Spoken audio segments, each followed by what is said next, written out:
Et bienvenue à Radioactif, la nouvelle émission sur les sports téléguidés. Sans plus tarder, je vous présente mes deux co-animateurs qu'on a recrutés sur YouTube parce qu'ils sont déjà leur émission, Altitude RC.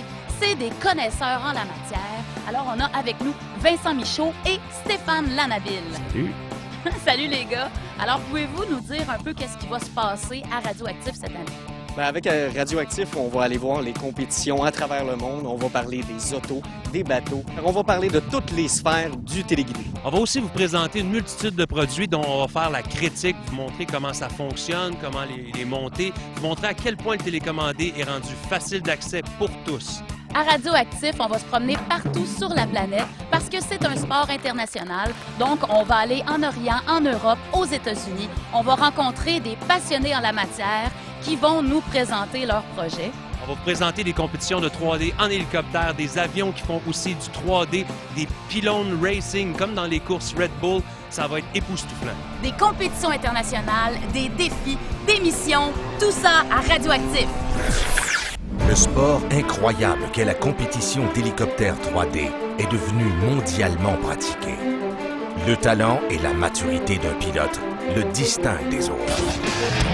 Voici une démonstration à couper le souffle de dizaines de pilotes Heli 3D dans une typique plaine d'Angleterre lors du célèbre RCHA Flying anglais. Appréciez ces images d'action et admirez les capacités de ces pilotes de tous âges.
On les a eu vraiment, nice shot, là,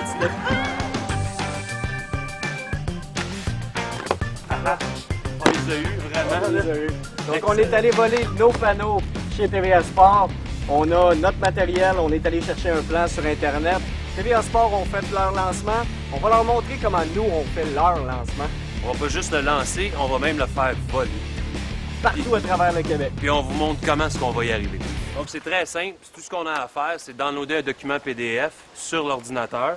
On assemble les feuilles ensemble, on colle ça avec du scotch tape, on met ça après sur le panneau de coroplace, on découpe, on colle avec de la colle chaude. Ça nous fait un avion parfait, prêt à voler en dedans d'une heure, 1h30. Ce que ça prend pour monter un avion en coroplace, c'est très simple, ça nous prend des exactos, de la colle chaude, et c'est à peu près tout pour les matériaux, avec une feuille de coroplace, bien sûr. Après ça, c'est sûr qu'il ne faut pas oublier l'électronique qui est nécessaire à faire voler l'avion.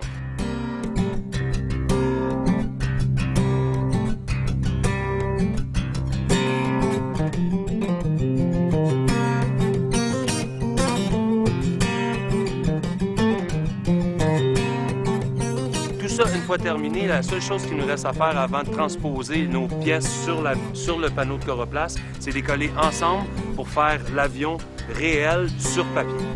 Comment qu'on procède? Chaque feuille a un numéro. Une fois que toutes les feuilles vont être collées ensemble, les formes vont apparaître. Tout ce qu'il va nous rester à faire, c'est de découper les formes, les coller sur le panneau de Coroplace. Après, découper les formes dans le panneau de Coroplace et on assemble l'avion. Après avoir collé les formes sur le panneau de Coroplace, il suffit que de prendre un X-Acto, suivre les formes, le contour, faire très attention à vos doigts. Si vous êtes un peu plus jeune et vous voulez l'essayer, demandez à vos parents de vous assister. Ça va être très important pour garder vos doigts longtemps. Donc, c'est ça. Tout ce qui reste à faire après, c'est de couper et de décoller les pièces et de les assembler.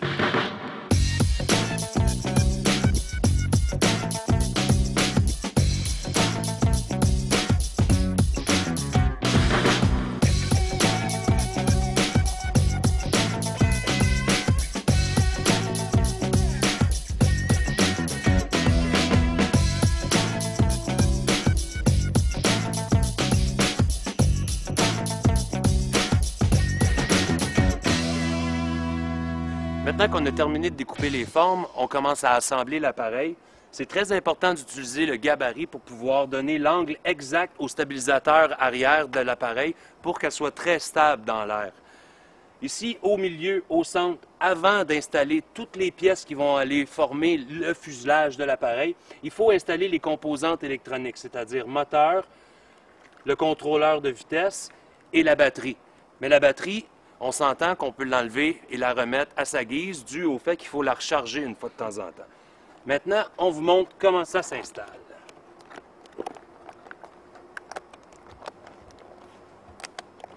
On insère les dernières pièces comme ça. Évidemment, quand on monte l'appareil, on met de la colle avant de mettre les pièces. On met de la colle dans les trous pour pouvoir insérer ça, appuyer, tenir le morceau en place pendant un certain moment pour que ça puisse prendre et que ça soit très rigide.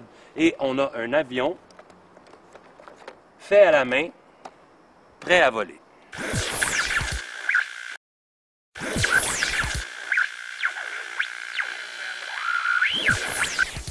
Bienvenue à ce premier challenge radioactif. Nous sommes à Saint-Jean-Baptiste-de-Rouville, plus précisément au domaine du golfe de Rouville. Je suis en compagnie de Vincent Michaud. Vincent, bonjour. Bonjour, Normand. C'est une première, ça, hein? Oui, en fait, c'est depuis que je fais du téléguidé, finalement, c'est vraiment la première fois au Québec que je vois une compétition aussi bien organisée, avec autant de pilotes aussi qui sont prêts à se mesurer vraiment contre quelqu'un. Alors, ça va être intéressant. On va avoir des courses drag hélico, des compétitions d'hélico freestyle sur musique, style libre, des démonstrations freestyle musique et pylon racing. On va tourner autour de pylônes. Mais on va y aller tout de suite avec cette première course de drag hélico et on vous donne plus de détails dans quelques secondes sur la réglementation.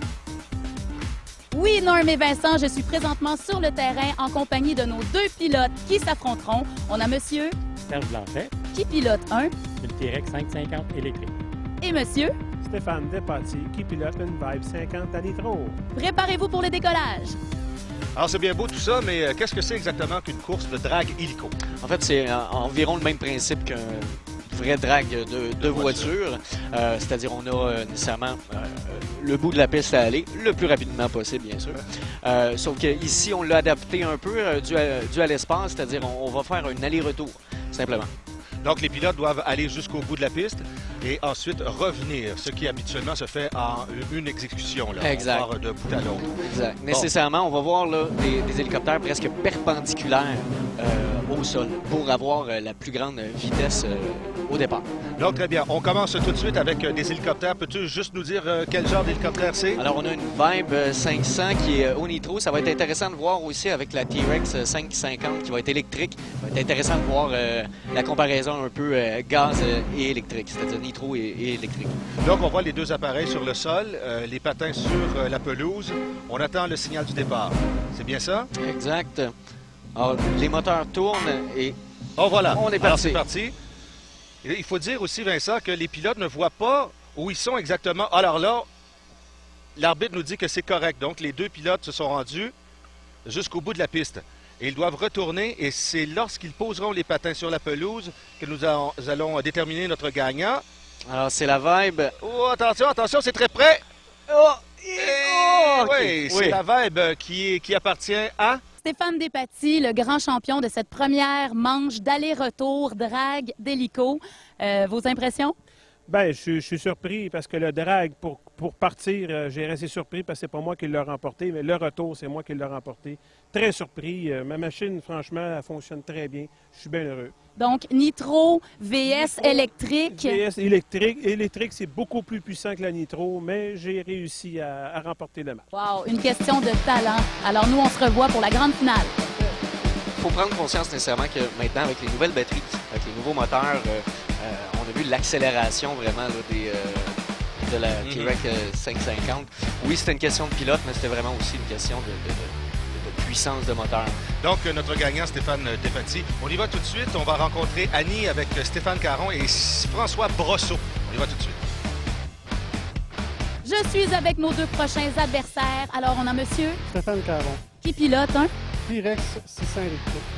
et monsieur. François Brosseau, qui pilote un Logo 600 SE. Alors, en préparation pour le décollage. Oh! Alors, c'est parti. On a l'appareil de M. Despatie qui va se rendre jusqu'au bout. Notre juge qui dit que les appareils se sont rendus jusqu'au bout de la piste. On revient et on doit se poser. Le premier à se poser. Donc, on va rejoindre Annie avec notre gagnant.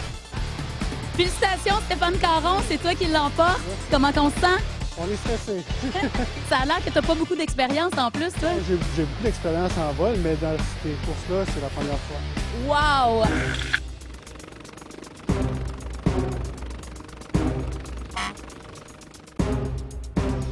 Oh, alors, un mauvais départ, là. Alors, l'hélicoptère sera seul à se rendre jusqu'au bout de la piste et revenir. En fait, je crois que la T-Rex... Wow! Quelle manœuvre! Alors, il devra quand même se poser, là. Je crois que la T-Rex a touché ses pales au sol, qui l'a empêché finalement là, de faire la course. Félicitations! Notre grand champion de cette première! Merci beaucoup. Une victoire par défaut, mais c'est une victoire pareille. Merci. Et ça, on a bien vu, Vincent. Je crois que les pales ont touché le sol. Oui, de la T-Rex 600, les pales ont vraiment touché. Ça peut être dangereux non seulement pour les bris là, des fibres de carbone là, qui revolent partout. Qui revolent partout, mais dis-moi, c'est une fausse manœuvre? Oui, c'est probablement une erreur de pilote. Annie vient nous rejoindre. Qu'est-ce qui s'est passé, Annie? Il s'est passé, les garçons, qui n'avaient plus de batterie. C'est des choses Et on poursuit avec le freestyle musique, et cette fois-ci avec des avions échelle 1/4. Peux-tu nous expliquer rapidement ce que c'est? En fait, c'est simplement des gros avions. Ouais, on a vu tantôt s'exercer, et de loin, c'est à s'y méprendre. On pourrait penser que ce sont de vrais avions à échelle normale. Oui. Spectaculaire. Généralement aussi, les avions sont modelés autour d'un rim. C'est-à-dire, on pourrait mettre l'avion 1/4 et l'original, puis ça serait simplement le même avion plus petit. Et si on a la chance là, de s'approcher d'un de ces appareils, il y a pas un petit pilote. Alors, on va rejoindre Annie tout de suite avec le début de cette démonstration. Je suis présentement avec Ron Seabag, un grand pilote. Ça va bien? Oui, ça va très bien. On se prépare à quoi? On se prépare à un petit freestyle. Ça va durer pendant 4 minutes.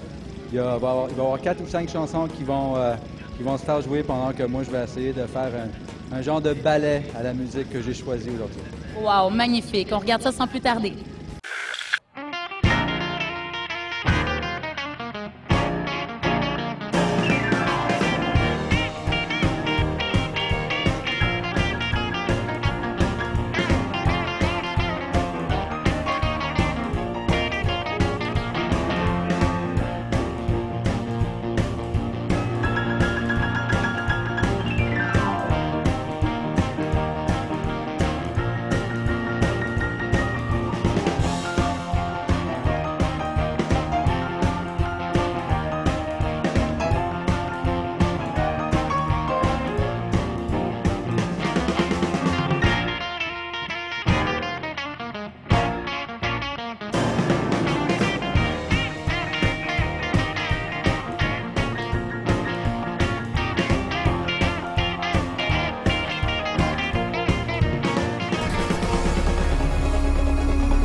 Pour la critique de la semaine, on a Joël du Tambourin. Bonjour Joël. Salut. On va parler aujourd'hui de la Blade 120 SR, qui est encore un hélicoptère de Blade. C'est un hélicoptère assez stable. On la situe entre intermédiaire à débutant. Oui, on pourrait dire intermédiaire. On ne peut pas commencer nécessairement avec cet hélicoptère-là. Elle est trop rapide, avec le rotor de queue trop agile par rapport à un hélicoptère coaxial qui sont disponibles dans le un petit peu plus débutant. C'est fiable, c'est solide, c'est parfait pour ça. Il y a un rotor de queue aussi, un petit moteur pour le rotor de queue qui permet d'avoir une certaine agilité qu'on n'a pas avec le modèle coaxial. C'est un modèle. Quand on ouvre la boîte, on trouve l'hélicoptère. Oui, l'hélicoptère déjà construit dans la boîte. Encore aucun ajustement à faire. Aucun ajustement, aucune construction, quoi que ce soit. Batterie, chargeur inclus, la télécommande. C'est assez solide, c'est-à-dire c'est quand même résistant. Ça peut prendre des coups. Comme des raisons, c'est un hélicoptère. Il y a des pièces qui sont relativement fragiles parce que ça peut pas être pesant. Un hélicoptère, ça doit... Comme un oiseau. Exactement. Alors, ils ont une certaine fragilité. Mais ça reste très, très solide. Ils l'ont quand même assez bien fait. C'est des pales qui vont casser, comme de raison. C'est des morceaux qui tournent, qui frappent sur une chaise ou quoi que ce soit. On change les pales en quelques secondes avec un tournevis. Et puis, c'est réparé.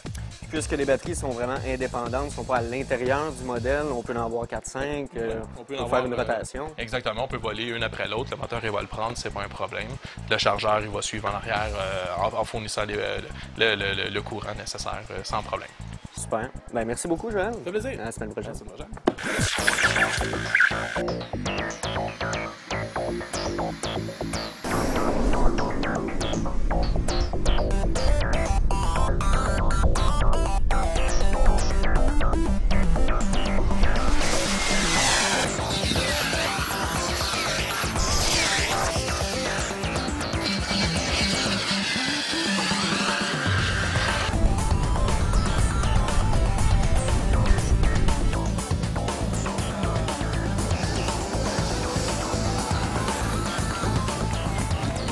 Salut tout le monde, bienvenue à Radioactif. Cette semaine, je vous présente un érudit, David Rasnel, un champion de la technologie. Salut David, comment ça va? Salut, ça va bien. Présente-moi ton avion, là. C'est un moteur de jet. Oui, c'est ça. Il est muni d'un réacteur, un véritable réacteur avec un stage de compression. C'est une turbine qui fonctionne avec quel type d'essence? Du kérosène. Oui, le démarrage se fait au propane pour réchauffer la turbine. Une fois que la turbine elle atteint une certaine température pour enflammer le kérosène, parce que le kérosène, si on partirait directement avec le kérosène, la température n'est pas assez élevée pour l'enflammer. Fait que ça réchauffe la température. Avec un contrôle électronique qu'il y a à l'intérieur, il détecte avec un sensor de température qui est ici, il détecte que la température est assez élevée à l'intérieur.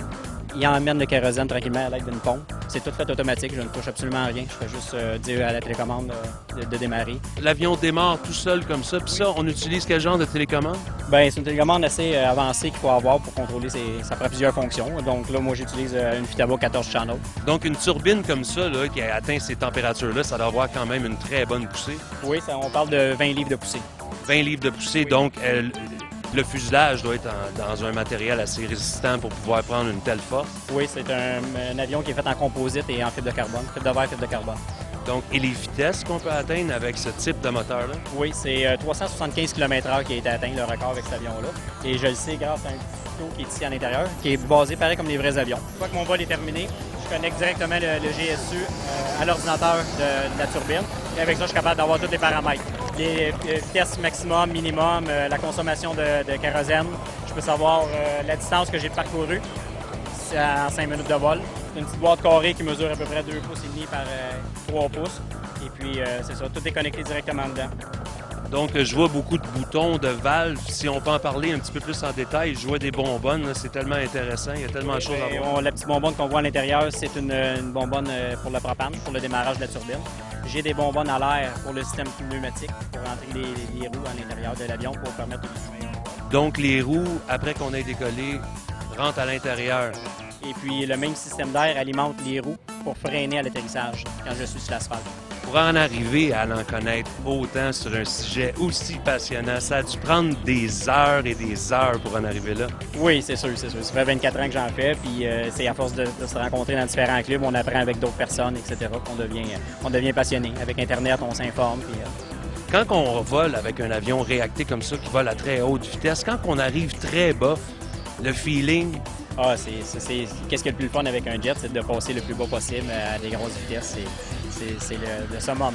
C'est l'adrénaline que ça procure. Exactement, c'est ça. C'est le feeling que ça me donne.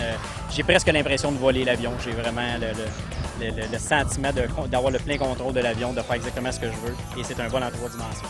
Je te remercie beaucoup. Ça a été très, très intéressant. À la prochaine. On va regarder les images du vol. Manquez pas ça.